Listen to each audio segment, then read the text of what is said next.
Dark Lady by Akala. Now, at first I thought a book written by a rapper, this is going to suck. But then I realised that actually rappers do need a certain skill with words. They've got to do with rhyme, metre, emotive language, brevity, imagery. Maybe this will be great.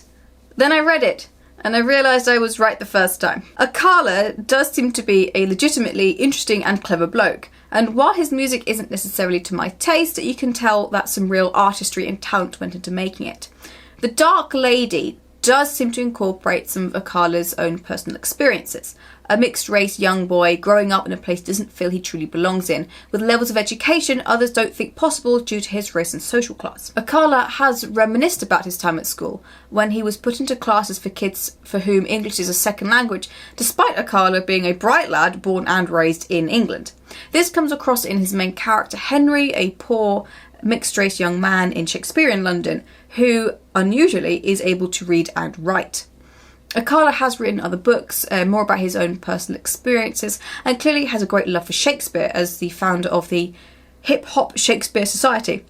I haven't actually read his other books, but they do sound very interesting, as does Akala himself, so maybe worth a trip down that rabbit hole. The Dark Lady is a fantastical historical novel set in London around the end of the 16th century. It follows Henry, a teenage boy with an unusual gift. He can read anything, no matter what language it's in, and translate it into English. He is amongst the poorest of the poor and often picks pockets to supplement the meagre money his adoptive mother Jean makes through her healing potions and charms. He also lives with his aunt, Jean's sister Agnes, and Agnes's children, Mary and Matthew. Henry is mixed race and is often treated poorly because of this. But when an attempted robbery goes wrong, Henry is forced to use his magical talents for a duke and begins to unravel the mysteries of his heritage. I absolutely love the concept of this book. Shakespearean London, this main character constantly pulled between two worlds, half black, half white, poor but with skills associated with the rich, encapsulating this fascinating liminal space. I thought that was amazing. As you could probably guess, I really loved Henry's magic. It's very specific, limited only to the reading and translating of other languages, but I think that's what I liked about it. Something with clear boundaries and limits, with some lovely imagery being used to describe when he accesses his powers. In comparison, the other magic, mostly Jean's chi magic, is actually quite dull. But there we go. Shakespeare is in this. They go to the Globe Theatre and see some of his plays, and they mention his sonnets, and so that pleased me, thank you very much. I also really liked the way the book is divided up with these, I call dark pages because they're black with white writing, which gradually tell the story of this cursed general. At first, not necessarily meaning much to the reader, but gradually you piece together its relevance. It's not for everyone, but I like stylistic things like that, so I loved it. Unfortunately, I just don't think the writing was very good. The flow isn't great, the sentences are clunky and repetitive and not particularly well constructed. There are commas missing or else chucked in where they oughtn't be, and there are some really odd turns of phrase throughout. The way the scenes are put together feels very disconnected. You'd have a paragraph of fairly basic description and then dialogue, and then another lump of description, then dialogue. It is very bitty rather than blending together, which makes it quite a boring read. This also creates a disconnect between the characters' actions and emotions. This is especially prevalent in these sort of fight scenes or fast-paced moments, as the action reads like a list of events, randomly interspersed with lackluster descriptions and these forced reflections instead of weaving it through. This is also detrimental to the moments of racism and classism throughout the book. For example, there's a scene where Henry is trying to buy some bread, but the shopkeeper is racist and refuses to serve him. And instead of feeling sorry for Henry or getting angry at the prejudice and discrimination expressed by the shopkeeper, I just sort of felt bored. Like, those scenes are just going through the motions instead of actually trying to make me feel something. Also, is there only one bread shop in London? Where does Henry usually go to buy his bread? The characters are quite flat and boring, especially Henry, which pains me. It's had such high expectations for him. He's a bit of a chameleon, encapsulating whatever traits Akala needs him to in the moment to push the plot forward, at the cost of any conviction of personality. He is also thoroughly unlikable and a bit of an idiot. We're told he's meant to have quite a bad temper, and this is referenced constantly, but he doesn't. The worst thing he really did is punch Matthew for being a git, but Matthew was being a git, so like, who even cares? And whilst I liked the idea of him being a poet and writing sonnets, his sonnets just weren't very good. But he reflects on these sonnets with this air that makes me believe we're meant to think they're amazing, but they're not. They don't really fit the form of a sonnet because they're not in iambic pentameter, or it's not very good iambic pentameter. And I just didn't like them very much. Also, you know, we get it. He's good at football. We don't need a whole scene dedicated to how great he is at playing football. Gosh, I hated that scene. It was so boring.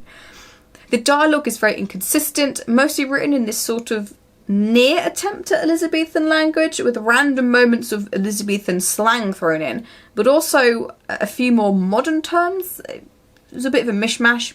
In the author's note at the end, Akala does admit that this blend of Elizabethan and modern language is on purpose, but I just don't think it worked very well. It's also quite melodramatic at times, which didn't help. The Dark Lady of the title barely features. He's cursed to dream of her, according to the book cover.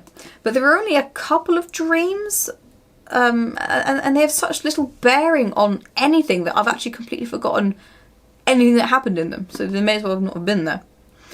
There are strange decisions throughout which reek of the hand of the author, with characters making idiotic decisions or coming to strange conclusions because they have to, because plot, rather than because that's what they would do as that character. For example, after Henry punches Matthew for being a git, I think it was something racist, but I really can't remember, Jean is trying to work out why he attacked Matthew, and Henry just doesn't tell her for no reason. He just decides that he can't tell her. There's absolutely nothing to gain from not telling her. I don't know. It was such a long section, and it served no purpose, and it just sort of annoyed me that it was there when it didn't need to be. So that was just random and pointless. When Henry is in the sort of employment of the Duke, translating texts and all that, he doesn't seem particularly concerned about his family, aside from occasionally hoping that Matthew got away from the failed robbery and missing Jean. But these moments are few and far between. He doesn't try to escape. He doesn't try to send word to them to let them know that he's alive. And after all, in those days, thieves could be hanged. He doesn't make any effort, really, or much effort anyway, to talk to Mary, who's also been captured and forced to work for the Duke. He does at one point send her a message to meet at midnight, but then that sort of gets forgotten about until way later when he complains that she didn't meet him.